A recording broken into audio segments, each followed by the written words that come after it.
Well, thank you very much for the opportunity to be here, and thank you for your leadership on this issue. I think fundamentally what I'm hoping we can do going forward is sort of reset our policy on nuclear weapons and how we avoid nuclear war. A lot has happened since the end of the Cold War, and I really think we've lost track of some of the basic policies that we put in place to try to avoid stumbling into a nuclear war, but also to slowly reduce the likelihood that a nuclear conflict would occur. And there was bipartisan efforts to do that, but when the Cold War ended, when the threat of terrorism rose, as Russia rebuilt itself under Putin, I don't think we have a clear policy right now on nuclear weapons that puts us on the right path. And I think there are some basic principles that we should put in place to get there. Number one, on the nuclear posture review, we cannot afford what they're talking about. Let's put aside for the moment whether or not it's wise. When you look at the needs that we have in national security, the needs we have in the country, and the $22 trillion debt, what they're talking about in terms of totally rebuilding our nuclear weapons capacity in all pieces of the triad is way beyond what we can afford. And keep in mind, that's what they're estimating. How many times has a projected defense expenditure come in under budget? I can't think of one, to be perfectly honest with you. And when you're talking about $1.2 trillion as the estimate, you can only imagine how much further up it's going to go from there. So is this really the right path? Number one, we have to understand why we're going down that path. We're going down that path because of all of these nightmare scenarios about, well, if Russia launches first and takes out all of these weapons, and we're going to need this. You can get into this escalating notion of how many nuclear weapons you need. I think that is the wrong philosophy. I very much agree with General Cartwright, who was looking at it, well, the way China looks at it. Have enough nuclear weapons to be a solid, credible deterrent. And that works. You don't need to have thousands of them as we do. So I think we need to fundamentally rebuild our nuclear strategy and to use it as a deterrent, not as this overwhelming force. And at the end of the day, the reason we have as many weapons as that we have is based on plans that were contemplating how to win a nuclear war. Well, you can't win a nuclear war, a lesson we certainly should have learned a long time ago. So basing our strategy on that premise is wrong. So totally redo the nuclear posture review is number one. Number two is the importance of multilateral arms deals. And this is where the White House is so dangerous right now. They are opposed to multilateralism just based on principle. That's John Bolton's approach, that he doesn't want to negotiate with the rest of the world, almost regardless of what it is that we negotiate. But where nuclear weapons are concerned, the cost of miscalculation is entirely too high. We need to be in communication with the other major nuclear powers, with Russia, with China. And yes, I'll even say that one of the few positive things I think Donald Trump has done is opened a dialogue with North Korea. I think that dialogue is necessary when you have nuclear powers going forward. So we need more multilateralism. We should work with China and Russia to redo an INF treaty. We should certainly make sure that we maintain New START, multilaterally negotiated agreements to try to contain the amount of nuclear weapons that there are in the world has been a core principle for a long time that we've sort of lost. We need to get back to that, make sure that we take that approach. The other thing is to avoid the miscalculation of stumbling into a nuclear war. And this is where I think the No First Use bill that Ted Lieu first introduced, I've introduced the No First Use bill as well, I think is incredibly important to send that message that we do not view nuclear weapons as a tool in warfare. They are one and only one thing. They are a deterrent to make sure nobody uses nuclear weapons. They cannot be thought of as something that you will use in a tactical way within a military conflict. And we need to make sure that we make that clear with Russia, with China, with North Korea. And we need to continue a dialogue with them about how to prevent stumbling into a nuclear war. Now, we do have some communications going on, mill to mill with Russia. I think we need to continue to do that, but we need to have that discussion. And lastly, it makes no sense for us to build low-yield nuclear weapons. There is no advantage to that, and it is dangerously escalating. It just starts a new nuclear arms race with people building nuclear weapons all across the board in a way that I think places us at greater danger. So I think we've got an opportunity in this session to sort of reset and say, what should our strategy be towards reducing nuclear weapons, preventing nuclear conflict, and building up greater alliances and strategic partnerships with other nuclear powers to make sure that we do that. Now, we have a lot of conflicts with Russia, with China, with North Korea, with Iran, a bunch of places. But I think we need to set aside nuclear policy and say this is different. I mean, Ronald Reagan did that with the Soviet Union. He was negotiating arms control deals with the Soviet Union, even as he was talking about how they were an evil empire that needed to be destroyed. We need to rebuild that. And it's not that there aren't a whole series of other issues that we're going to have to deal with where all of those countries are concerned. But we need to make sure we set aside a policy on nuclear weapons, understanding that it is the one thing that can truly destroy the planet if we don't carefully approach our relationships with other nuclear powers. I don't think we're doing that right now, and it is one of my top goals as chairman of the Armed Services Committee to reset that, to start having a dialogue and to have a nuclear weapons policy that reduces the number of weapons and reduces the likelihood of any sort of nuclear conflict. The issues I mentioned earlier are some of the steps towards getting there. But the last thing I will say is I'm going to need all of your help. We need to deliver this message broadly throughout Congress, throughout the House and the Senate, because most members of Congress, it's a very, very new Congress. We, in the last 10, 12 years, have elected more new members than I think in any 10 or 12-year period in a long, long time. They haven't thought about nuclear weapons policy. I mean, back in the 70s and 80s in the Cold War, it was one of the principal issues you thought about if you were running for Congress. It hasn't been the case for the last 20. We need to restart, and we need to educate members about the importance of this policy. I intend to hopefully set the lead in the Armed Services Committee in cooperation with a lot of great members on the committee who understand these issues. But you need to get out there and talk to members of Congress, whether they're on armed services or foreign affairs or not, to educate them about what the right nuclear weapons policy is in the House and the Senate so we can set the right track and put us on a more peaceful path. I'm happy to answer any questions. I could babble on at great length, but I won't. So I'm happy to have a discussion.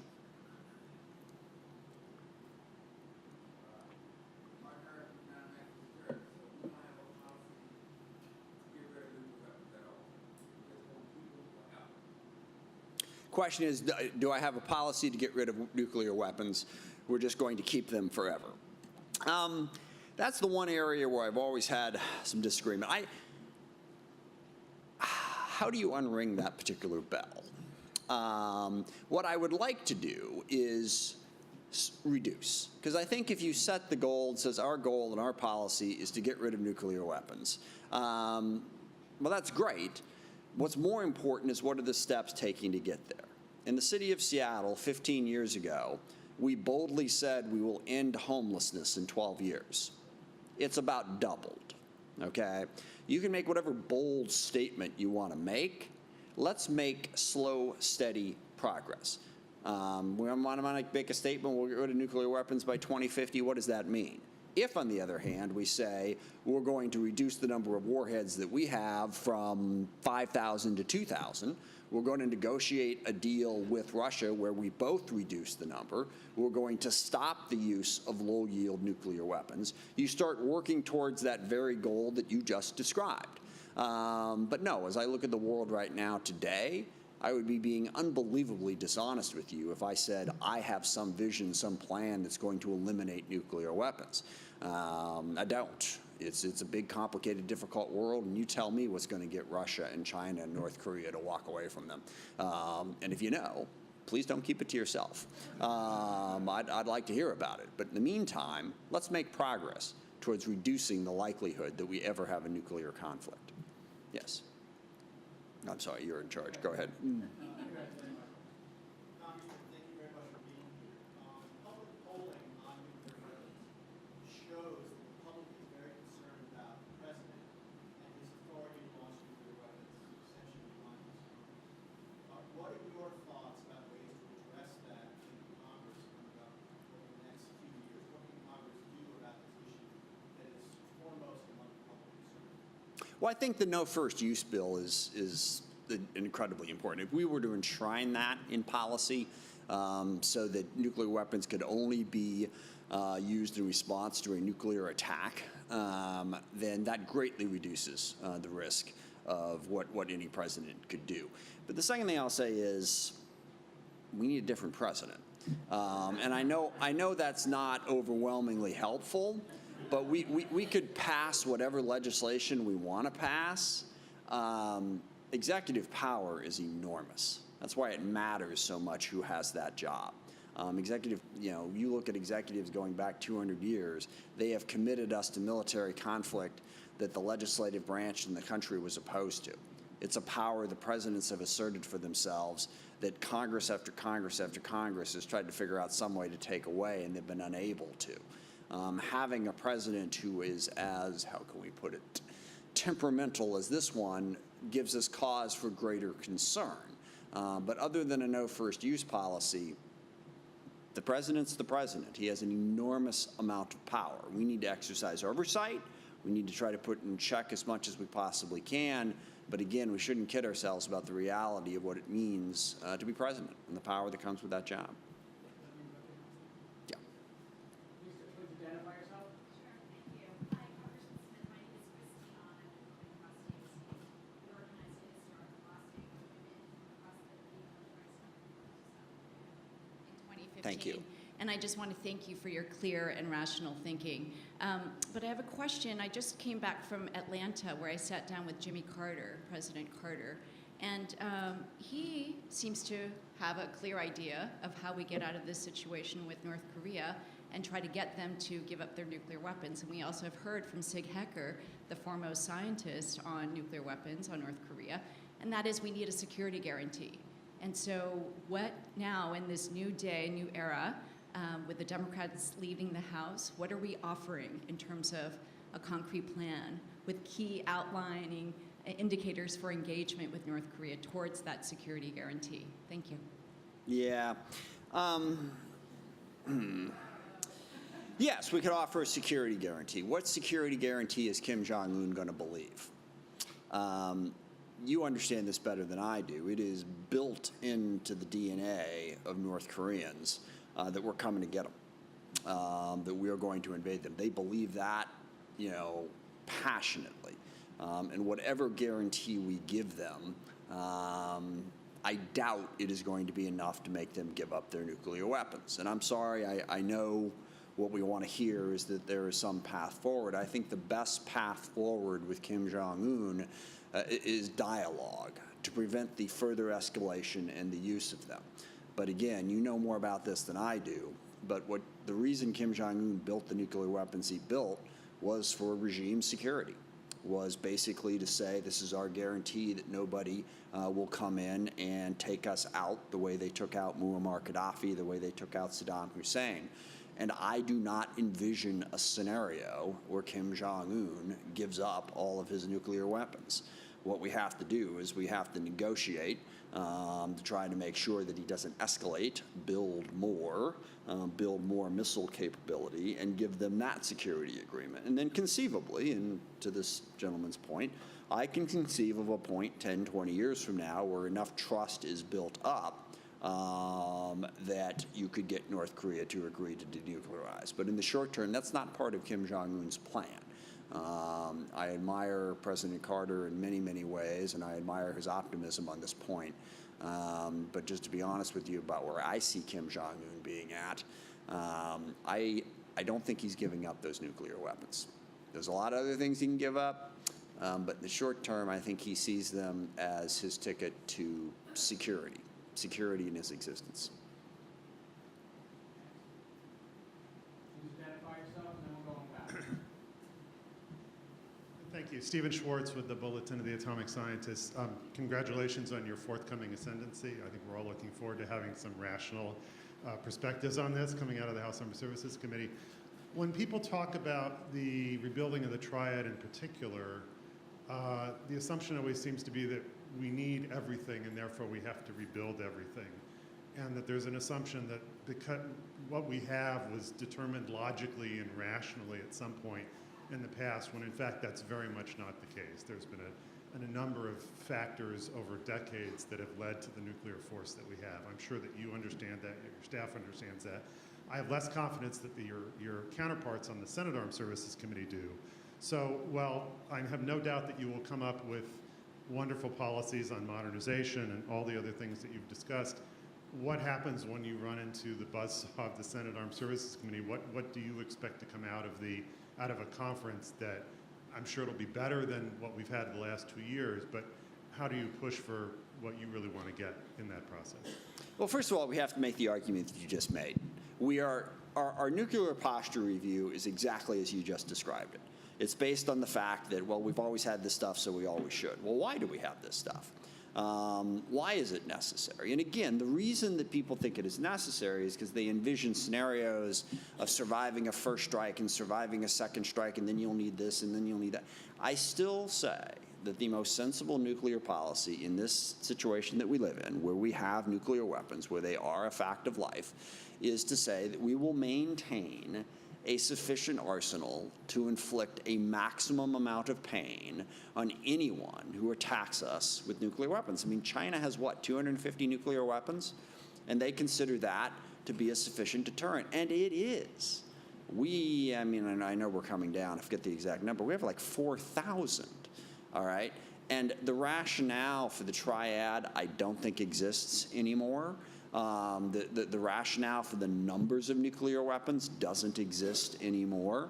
So, two things. One, the enormous amount of money that is saved, but also the fewer nuclear weapons that you have, the closer you are to envisioning a policy of getting to zero, which is why I say let's start, how do you eat an elephant, right? Pick your favorite analogy, the journey of 1,000 miles. Start to reduce it, and you just made the single best argument in reducing it. The rationale for having the size of the nuclear arsenal that we have never made sense, and it certainly doesn't make sense today, all of which does not answer your question. How do I convince the Senate of this? Slowly, in all likelihood, and I don't, okay? We do. I will tell you, though, one of the best arguments you can make, and this is not necessarily the right crowd to make this argument, but for all of the passion that various members of Congress have for nuclear weapons, they are also similarly concerned about the number of ships we have in the Navy, the number of planes we have to maintain air superiority. And the best argument you can make to them is you can have all of these nuclear weapons, which we don't need, all right, which, are simply creating a greater risk.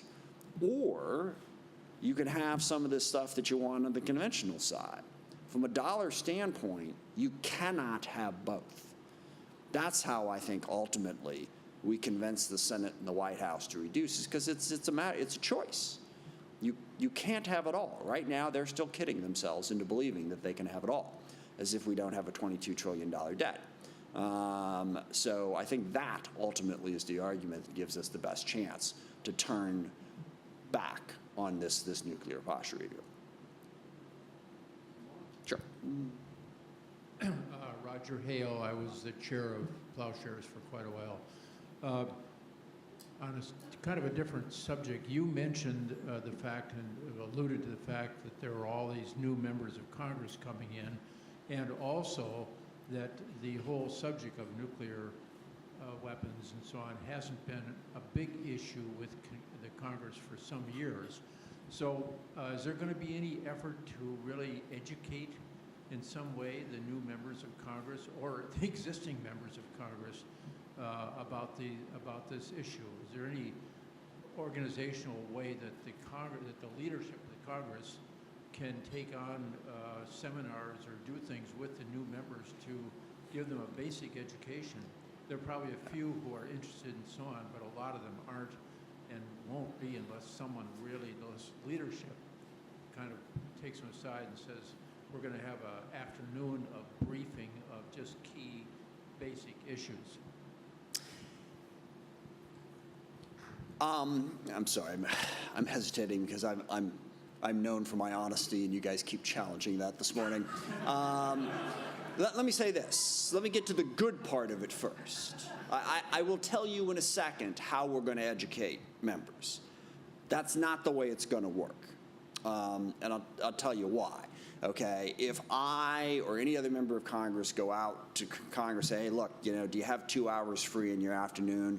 We want to come in and talk to you about a subject that doesn't have much relevance to your district or to your committees. Do you think your boss would be willing to stop by? Yeah, snowball's chance in hell on that one. Someone calls me up and says they got a brand new 15-minute meeting from me in the afternoon, and I'm like, members of Congress, that's not the way Congress works, okay? They're not going to be responsive. Now, the members of the Armed Services Committee, perhaps, but the broader Congress is not going to be responsive to my committee coming to them and saying, hey, here's a really critically important issue. We need to take some time to educate you on it. What does work, I swear what works, is what you all are doing here. And I'll give you an example. Foreign aid. There's an organization called Results. They organize district by district. And the way they get members' attention is very simple. They send constituents in to tell them that the issue is important to them. Members of Congress are nowhere near as dumb as people seem to think we are. We are very, very rational and straightforward. We care what our constituents think. So organizations that organize district by district, and then they have, come to the Hill Day. And if you get 10, 15 members, constituents from a member's district, and go into their office and say, this is an issue that matters to us, that matters to your constituents, that's how you educate them. Now, it's not just Ploughshares, Physicians for Social Responsibility. There's a whole bunch of different groups out there that are organizing around the idea of educating people on nuclear weapons policy. That's how it works. And that's the beauty of the internet. Connecting these people now is a ton easier than it used to be. So if you come up on the Hill and have a day where, you have people from all over the country, from as many districts and states as possible, go talk to the member of Congress and say, this matters to us, that's what's going to educate them. Thank you very much. I appreciate the chance.